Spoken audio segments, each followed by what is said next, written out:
सुबह का समय था। घर में चाय बन रही थी और नैना पहली बार अपनी दीदी सुधा की ससुराल आई थी। दोनों बहनें एक दूसरे से मिलकर बहुत खुश थीं। उनकी खुशी सुधा की सास कमला जी और उनकी बेटी रुचि को बर्दाश्त नहीं हो रही थी। जब भी दोनों बहनों की बातें करने की, हंसने की आवाजें आती, तो कमला जी चिढ़ जाती और चिढ़ते हुए कहती, अरे बहू, तुम्हारी बहन आई है तो इसका मतलब ये थोड़ी ना कि पूरा दिन तुम लोग घर में हो हल्ला मचा के रखोगी। तुमने तो कुछ सीखा नहीं, शादी करके चली आई। कम से कम अपनी बहन को ही कुछ सिखा देती।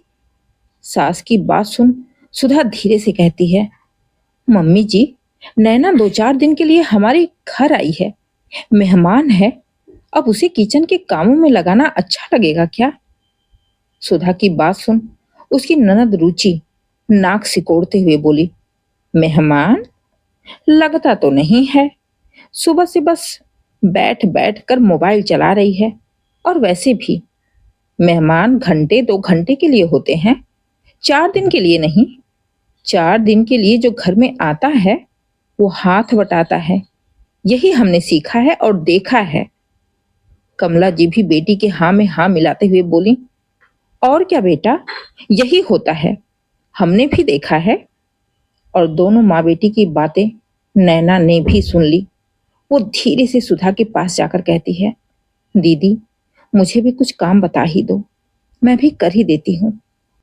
नैना अपने हिसाब से बहुत ही धीरे से बोली थी, लेकिन वो बात कमला जी को सुनाई दे गई। उन्होंने तुरंत कहा, हाँ बेटा, और क्या, हाथ सधे होने चाहिए। ससुराल जाओगी तो सास ससुर को क्या बना के खिलाओगी? एक काम करो, अपनी बहन से मत पूछो, मैं बताती हूँ ना तुम्हें। तुम जाओ, मूंग के पकौड़े बना के लाओ और गर्मा गर्म चाय। मुझसे पूछा करो, मैं तुम्हें बताती रहूंगी क्या क्या बनाना है। तुम्हारी बहन ना कुछ बनाने जानती है और ना ही कुछ बताने जानती है। इसके चक्कर में मत पड़ो। नैना का मन तो किया कि कमला जी को वही जवाब देते कि वो मेरी बहन के बारे में ऐसे कैसे बातें कर रही हैं, लेकिन बेचारी मजबूर थी। बहन के ससुराल में थी, कुछ कह नहीं सकती थी। सास की बात सुन सुधा अंदर ही अंदर चिढ़कर राख हो चुकी थी। धीरे से नैना का हाथ पकड़ उसे अंदर ले जाकर बोली, मना किया था ना तुझे, इन दोनों माँ बेटी के चक्कर में मत पड़ना। क्यों गई उनके सामने? देख रही हो कैसे बैठ बैठ नौकरों की तरह ऑर्डर दे रही हैं। ये भी ना समझ में आ रहा है कि 2-4 दिन के लिए तुम मुझसे मिलने आई हो। अरे मेरी प्यारी दीदी, अब इतनी क्यों टेंशन ले रही हो? मैं बना देती हूँ ना पकौड़े, कौन सी बड़ी बात है। इसी बहाने हम दोनों बहनें भी बैठकर पकौड़े खाते हुए आराम से गप्पे मारेंगे। क्यों? और वैसे भी ये तुम्हारी सास है ना, इनको तो मैं अकेले संभाल सकती हूँ। मैं तो बस तुम्हारी वजह से शांत हूँ कि कहीं मेरे जाने के बाद या मेरी बातें सुन इस घर में महाभारत ना हो जाए। फिर तुम्हारी सास यही कहेंगी कि तुम्हारी बहन आई थी, महाभारत करवा के चली गई। नहीं तो तुम्हें तो अच्छे से पता है कि मुझे किसी की बदतमीजी बर्दाश्त नहीं होती है। खैर, इनका तो नेचर ही ऐसा है, क्योंकि मैं इनके बहू के मायके से हूं और बहू के मायके वालों की इज्जत कहाँ होती है।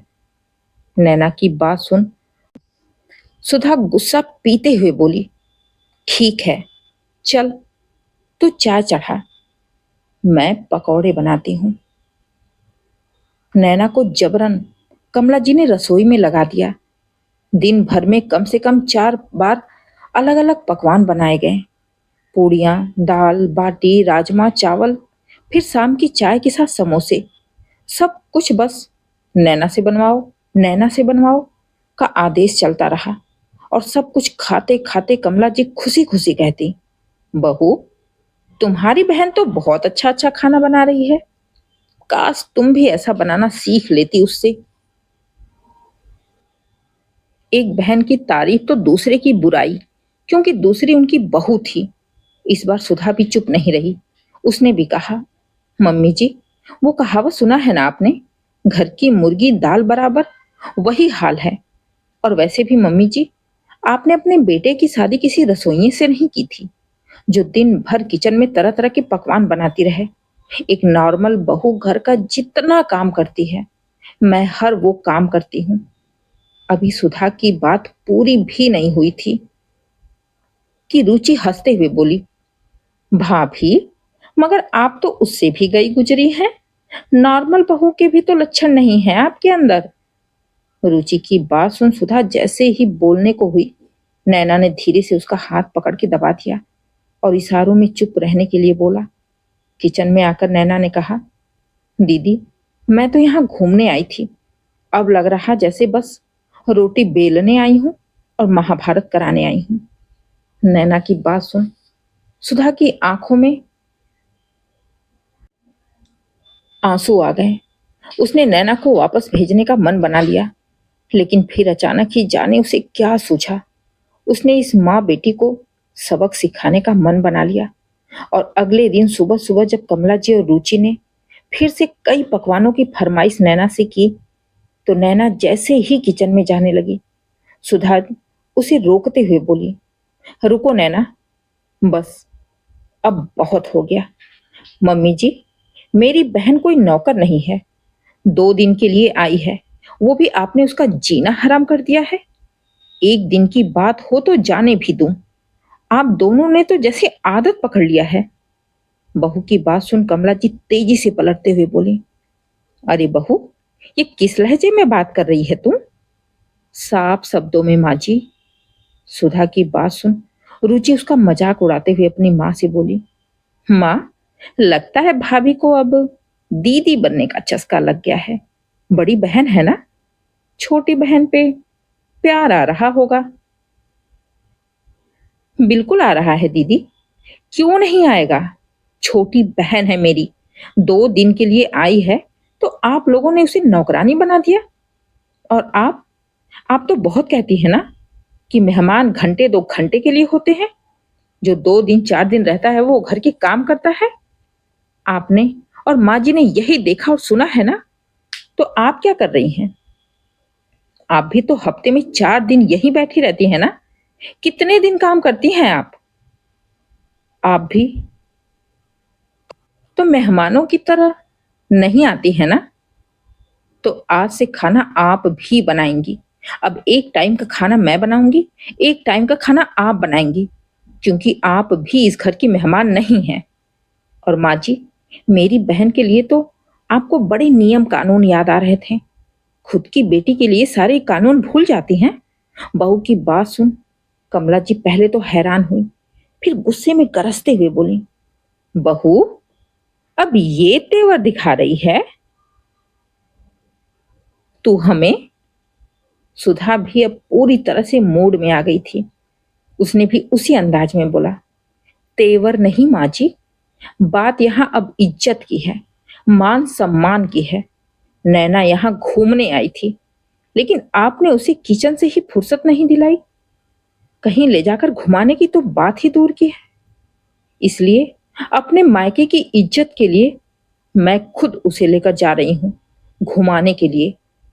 इतना सुनते ही कमला जी ने तुरंत उसे टोका, अरे बहू, तुम चली जाओगी तो पराठे कौन बनाएगा? सास की बात सुन मुस्कुराते हुए सुधा रुचि की ओर इशारा करके बोली, दीदी, आप आप 1 घंटे के लिए तो नहीं आई है ना, तो आप भी मेहमान नहीं हुई। जाइए किचन में अपने लिए, अपनी माँ के लिए चाय बनाइए, नाश्ता बनाइए, खाना बनाइए। आज हम पूरा दिन बाहर रहेंगे, खाएंगे, और मैं पूरे दिन नैना को घुमाऊंगी। कहते हुए सुधा नैना को लेकर चली गई। पूरे दिन वो दोनों घूमती रहीं, अपनी जिंदगी जीती रहीं, अपने पसंद का खाना खाती रहीं। और जानबूझकर देर रात घर आई तो देखा कि पूरा का पूरा घर बिखरा पड़ा था। कमला जी और रुचि ने खुद कुछ नहीं किया था। बड़ी मुश्किल से रात के खाने में खिचड़ी माँ बेटी ने खाई थी, और वो कुकर वैसे का वैसा ही गैस पर पड़ा था। चारों तरफ खिचड़ी बिखरी पड़ी थी, कुकर की सीटी के छींटे थे। किचन बहुत ही गंदा हो रखा था। किचन देख सुधा ने कमला जी से कहा, तो मम्मी जी कैसा लगा जब बहू घर में ना हो और काम भी ना करे तो? अभी भी आपको बहू की कीमत समझ में नहीं आई? एक तो पूरे दिन सुधा घर से गायब थी, जिसके चलते कमला जी का पारा हाई था। दूसरे बहू का ऐसा सवाल सुन भड़क गई और गुस्से में बोली, बहू बहुत बिगड़ गई है तुम। तो सुधा ने भी साफ और सपाट सा जवाब दिया, बिगड़ी नहीं हूं माँ जी, बस संभल गई हूं। और अब से कोई मेरी बहन, मेरी मम्मी या मेरे मायके वालों को नीचा दिखाएगा तो मैं जवाब जरूर दूंगी और ऐसा ही करूंगी, क्योंकि मैं इस घर की बहू के साथ साथ उस घर की बेटी भी हूं। माँ जी, जरा एक बार सोच कर देखिए, अगर यही व्यवहार आपकी बेटी के ससुराल वाले आपकी बेटी के साथ करते तो कैसा लगता आपको?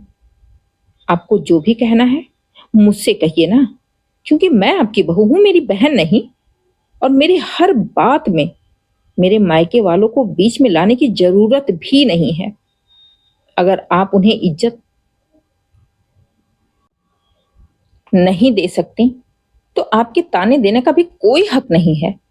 कहते हुए सुधा अपने कमरे में चली गई। नैना दरवाजे के बाहर खड़ी हो अपनी बहन की बातें सुन रही थी। सुधा को आता देख लपक कर उसके गले लग गई। वाह दीदी, क्या जबरदस्त सुनाया आपने आज तो अपनी सास को। आपकी सास ने एक शब्द भी नहीं बोला? नहीं नैना, मजाक मजाक की बात अलग होती है। कभी कभी ना चाहते हुए भी बोलना पड़ जाता है, लेकिन अपने हक के लिए बोलना कभी भी गलत नहीं होता।